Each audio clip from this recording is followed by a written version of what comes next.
नमस्कार दोस्तों, online learning steno channel में आप सभी का स्वागत है। 100 शब्द प्रति मिनट की गति से संपादकीय डिक्टेशन स्टार्ट। तालिबान ने अब पंजशीर पर भी कब्जा कर लेने का दावा कर दिया है।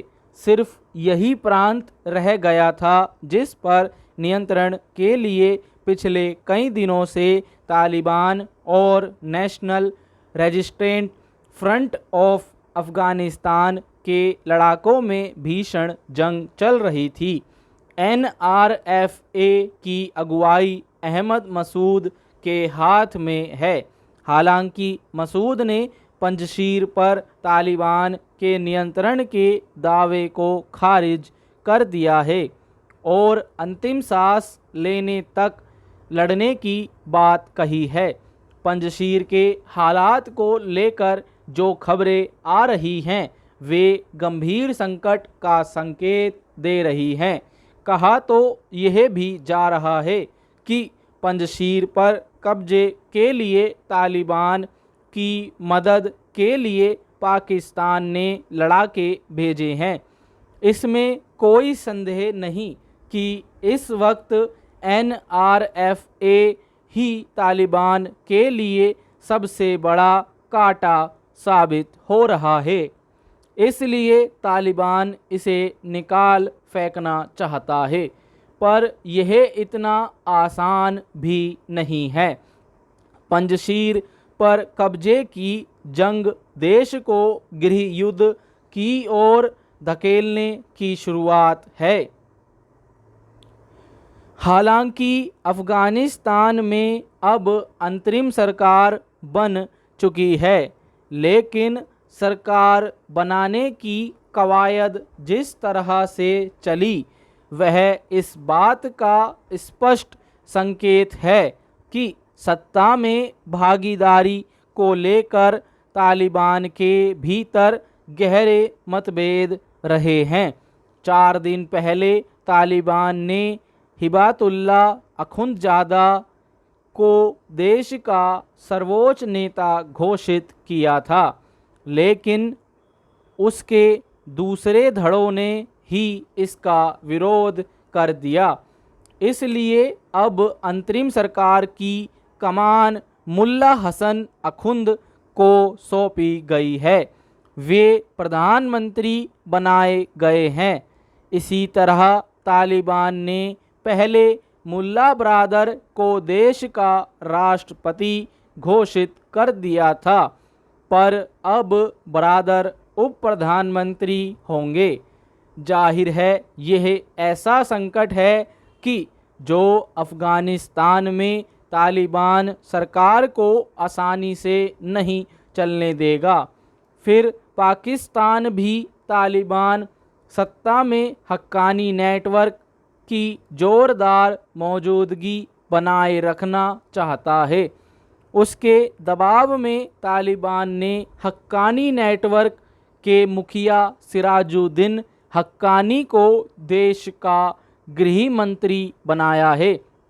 हैरानी की बात यह है कि एक और तो तालिबान कहता रहा है कि वह अपने अंदरूनी मामलों में किसी भी देश का दखल बर्दाश्त नहीं करेगा, और दूसरी ओर बिना पाकिस्तान के दखल के एक कदम भी बढ़ नहीं पा रहा। ऐसे में पंजशीर के मामले में तालिबान की अंतरिम सरकार अब किस तरह से बढ़ती है, यह देखने की बात है। तालिबान पंजशीर पर कब्जे का दावा भले करता रहे, पर हालात बता रहे हैं कि पंजशीर की लड़ाई थमने वाली नहीं है। पंजशीर का इतिहास भी इस बात का गवाह रहा है। रूस जैसा देश 1 दशक की लड़ाई के बाद भी पंजशीर पर कब्जा नहीं कर सका था। अहमद शाह मसूद की फ़ौज ने रूसी सैनिकों को खदेड़ दिया था। फिर तालिबान भी 2 दशक पहले पंजशीर को अपने कब्जे में नहीं ले पाया था। अहमद मसूद अब अमेरिका सहित दूसरे देशों से तालिबान के खिलाफ लड़ाई में मदद मांग रहा है। जाहिर है तालिबान के खिलाफ पश्चिमी ताकतें एकजुट होकर मसूद के साथ परोक्ष रूप से खड़ी रहेंगी और पंजशीर युद्ध का मैदान बना रहेगा। पंजशीर पर तालिबान के कब्जे को लेकर ईरान ने आंखें दिखाई हैं।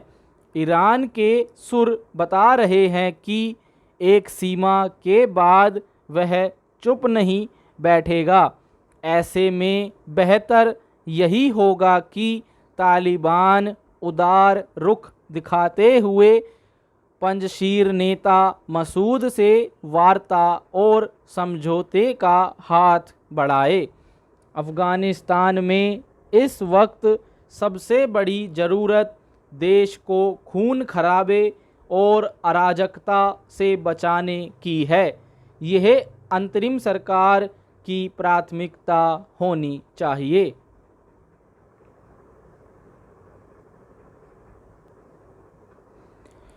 पिछले कुछ समय से जिस तरह देश के विभिन्न हिस्सों में बीमारियां फैल रही है और समय पर इलाज ना मिल पाने से लोगों की जान चली जा रही है, उससे एक बार फिर देश की स्वास्थ्य व्यवस्था की पोल खुलने लगी है।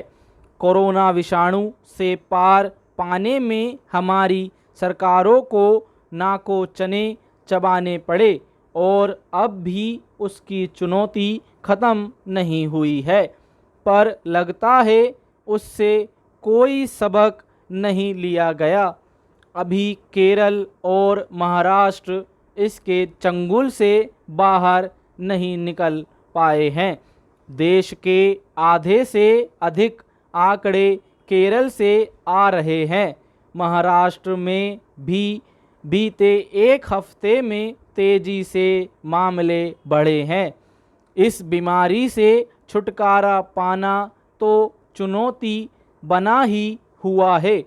इस बीच उत्तर प्रदेश में डेंगू और केरल में निपाह विषाणु की दस्तक ने एक नई चिंता पैदा कर दी है। निपाह भी संक्रामक विषाणु है और यह पशुओं तथा मनुष्य दोनों में समान रूप से फैलता है। केरल में करीब 3 साल बाद फिर से इसने दस्तक दी है। निपाह विषाणु के संक्रमण से बचने के लिए अभी तक कोई टीका नहीं खोजा जा सका है। इसका कोई पक्का इलाज भी नहीं है, इसलिए यह अधिक खतरनाक विषाणु माना जाता है। निपाह विषाणु की दस्तक ने केरल में एक नई मुसीबत खड़ी कर दी है। उत्तर प्रदेश में जिसे डेंगू बताया जा रहा है, उसके बारे में अब भी कई चिकित्सा विज्ञानी दावा के साथ नहीं कह पा रहे कि वह वास्तव में डेंगू ही है। इसे रहस्य में बीमारी मान रहे हैं। बेशक इसके लक्षण डेंगू के हैं। यह बीमारी जिस तरह वहाँ के विभिन्न जिलों में तेजी से फैल रही है, लोगों को समुचित उपचार नहीं मिल पा रहा। अस्पतालों में जगह की कमी देखी जा रही है। उससे भरोसा नहीं बन पा रहा कि सरकार इस बीमारी पर जल्दी काबू पा सकेगी। कोरोना की दूसरी लहर में जब वहाँ मौतों का सिलसिला बढ़ गया था और लाशें गंगा की रेती में दफन की जाने लगी थी, तब प्रदेश सरकार ने आंकड़ों पर पर्दा डालना शुरू कर दिया था। फिर श्रेय लेती फिरी कि उसने कोरोना पर काबू पाने में तत्परता दिखाई। अब नई रहस्य में बीमारी ने उसकी तत्परता और चिकित्सा सुविधाओं पर सवाल खड़े करने शुरू कर दिए हैं। स्टॉप। फ्रेंड्स, पीडीएफ का लिंक आपको नीचे डिस्क्रिप्शन बॉक्स में मिल जाएगा। आप पीडीएफ फाइल पाने के लिए आप हमारे डिस्क्रिप्शन बॉक्स में दिए गए लिंक से भी जुड़ सकते हैं। वहाँ पर आपको व्हाट्सएप ग्रुप और टेलीग्राम ग्रुप में डेली पीडीएफ फाइल डाली जाती है। अगर आपको हमारी वीडियो अच्छी लगी तो वीडियो करें लाइक, चैनल करें सब्सक्राइब। मिलते हैं अगली वीडियो में। धन्यवाद।